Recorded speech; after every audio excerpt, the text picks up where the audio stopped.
अस्सलाम वालेकुम। उम्मीद है कि आप सब ठीक होंगे। आज की इस वीडियो में मैं लोगों के अंदर एक डर और ख़ुदगर्ज़ी है जिसको मैंने ऑब्ज़र्व किया है, उस बारे में बात करूँगा। मैं अक्सर हैरान होता हूँ, इतनी सिक्योर लाइफ होने के बाद भी लोग अपने अंदर बहुत सारी इनसिक्योरिटीज़ लेके घूम रहे होते हैं। वो कौन सी ख़ुदगर्ज़ी लोगों के अंदर है या फिर वो कौन सा डर है जिसके बारे में मैं बात करना चाहता हूँ, वो मैं आपको इस वीडियो के आगे चल के बताता हूँ। लेकिन उससे पहले मैं आप लोगों को इतना कहना चाहता हूँ, अगर आप लोगों को मुझे देखना और सुनना अच्छा लगता है तो मेरे फेसबुक पेज को फॉलो कीजिएगा।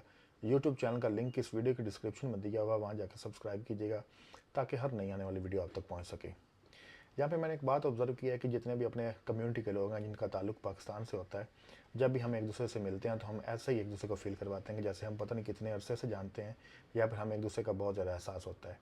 जब भी हम एक दूसरे से मिलते हैं तो कहते हैं क्या हाल चाल है, कहाँ पे काम करते हो, काम ठीक चल रहा है।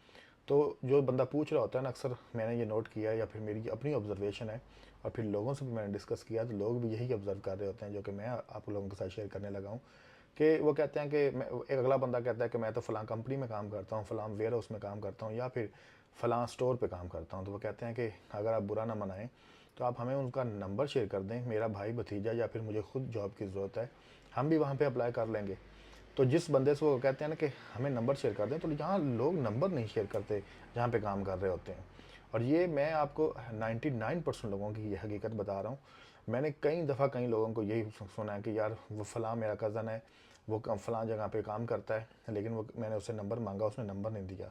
ये पता है नंबर क्यों नहीं देते? ये इसलिए नहीं देते कि कंपनी को अगर हम इसको इस कंपनी का नंबर देंगे तो ये कंपनी में अप्लाई करेगा तो हमारी शिफ्ट्स डिस्टर्ब होंगी, या फिर हमारा काम जो है वो डिस्टर्ब होगा, या फिर हमें कम इसके आने से शिफ्टें मिलने लग जाएंगी। एक्चुअली उनका ये मतलब होता है कि हमारा रिस्क अफेक्ट होगा। तो मैं सिर्फ हैरान होता हूँ कि हम मुसलमान हैं और हम इस बात पे यकीन रखते हैं कि रिज़्क खुदा की ज़ात देती है, किसी के आने जाने से किसी का रिज़्क जो है ना वो डिस्टर्ब नहीं हो सकता। और दूसरी बात ये भी हमें सुनाया जाता है अक्सर, और हमें पढ़ाया भी जाता है कि जो रिज़्क है ना, वो इंसान को उसकी मौत से ज़्यादा जल्दी जो है ना वो या फिर स्पीड में ढूंढता है। ऐसी बहुत सारी बातें, ऐसी बहुत सारी जो सेइंग्स है ना, वो हमारी ज़िंदगी में हमें सुनाई जाती हैं, लेकिन ये लोग इन पे सिर्फ सुनने की हद तक ही यकीन करते हैं, लेकिन अपनी ज़िंदगी में इनको इम्प्लीमेंट नहीं करते। तो मैं हैरान होता हूँ कि मैंने लास्ट भी एक वीक भी एक मेरे जो जानने वाले हैं वो मेरी वीडियो देख रहे होंगे, मैंने उनको बोला कि तेरे फ़लाँ दोस्त फ़लाँ कंपनी में काम करते हैं, तो उनसे नंबर ले लो। कहता है वो नंबर नहीं देते, वो कहते हैं कि हम उनसे बात करेंगे, अगर जॉब अपॉर्चुनिटी अवेलेबल हुई तो ही हम तुम्हें बता देंगे और फिर हम तुम्हें वहाँ पे बुला लेंगे।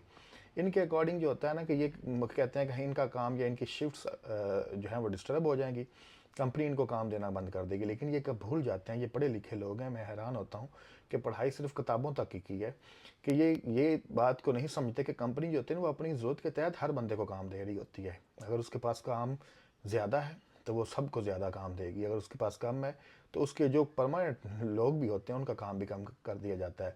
तो लिहाजा सबसे पहले बात ये तो क्लियर हो गई ना कि किसी के आने जाने से कंपनी की शिफ्टों पे कोई फ़र्क नहीं पड़ता। कंपनी जो जहाँ पे लोग काम कर रहे होते हैं उनको काम देती है, अगर उसके पास ज़्यादा होगा तो वो लोगों को ज़्यादा काम देगी, अगर उसके पास कम होगा तो कम देगी। लेकिन मैं हैरान होता हूँ कि लोगों की चालाकी पे या फिर लोगों की बदनीयती पे कि लोग एक दूसरे को हेल्प करने के लिए तैयार नहीं होते। और ये बात जो भी लोग मेरी यूके में बैठ के सुन रहे हैं या फिर किसी भी प्रदेश वाली जगह पे सुन रहे हैं, मुझे उम्मीद है कि वहाँ पे भी ऐसा ही होगा कि एक बंदा जो कि फ़ोन पे अपने दोस्त को कहता है कि कोई मसला नहीं तो यहाँ आ जा, सब कुछ ठीक कर लेंगे। लेकिन फिर वही दोस्त जो होते हैं वो एक दूसरे के साथ नंबर शेयर नहीं करते। वो कहते हैं कि नहीं, कंपनी क्या कहती है कि हमारा नंबर ना शेयर करना, या फिर झूठे वादे और टाल मटोल करके उनको जो है ना कह दिया जाता है कि तू सब्र कर, हम तेरे लिए कुछ ना कुछ कर रहे हैं। तो मैं सिर्फ एक बात उनको कहना चाहता हूँ कि आप प्लीज़ ऐसा ना किया करें, आप किसी का दिल ना दुखाया करें। अगर आप किसी को नंबर देंगे तो वो उसका मुकद्दर किस्मत है, और वो उस पर छोड़ दें नंबर देने के बाद कि अगर इसकी किस्मत मुकद्दर में ये रिस्क इस कंपनी में मेरे साथ लिखा हुआ है तो वो उसको मिलेगा। आप नंबर नहीं देंगे तो फिर कहीं ना कहीं से वो बंदा, अगर उसका रिस्क वहाँ पे है, अल्लाह भी इस बात पे यकीन रखें कि वो बंदा वहीं पे पहुँचेगा। तो मैं अक्सर ये बात हैरान होता हूँ कि अपने ही अपनों के साथ ऐसा करते हैं। तो जो भी लोग यहाँ पे यूके में आ रहे हैं तो एक बात अपने दिल में बिठा के आएँ कि जो लोग आपको फ़ोन पे बटर कोटेड बातें कर रहे होते हैं ना कि मैं तेरा भाई यहाँ पे बैठा है और तेरा कज़न यहाँ पे बैठा है, तेरा मामू यहाँ पे बैठा है, तो यही लोग फिर आपको जहाँ यहाँ पे आके जब इनके आपकी एक्सपेक्टेशन के अकॉर्डिंग ये काम नहीं कर पाते तो आप हर्ट होते हो। तो लिहाजा वहाँ पे बैठे जो भी आ रहे हैं, मैं उनको ये नहीं कहता कि ना आएँ, लेकिन आएँ, लेकिन अपनी एक्सपेक्टेशन कम करके आएँ। तो लिहाजा ये है, जितने भी लोग यहाँ पे हैं तो एक दूसरे को नंबर दिया करें, बाकी खुदा जाने, उसकी किस्मत जाने, वो ये सब कुछ उस पर छोड़ दिया करें।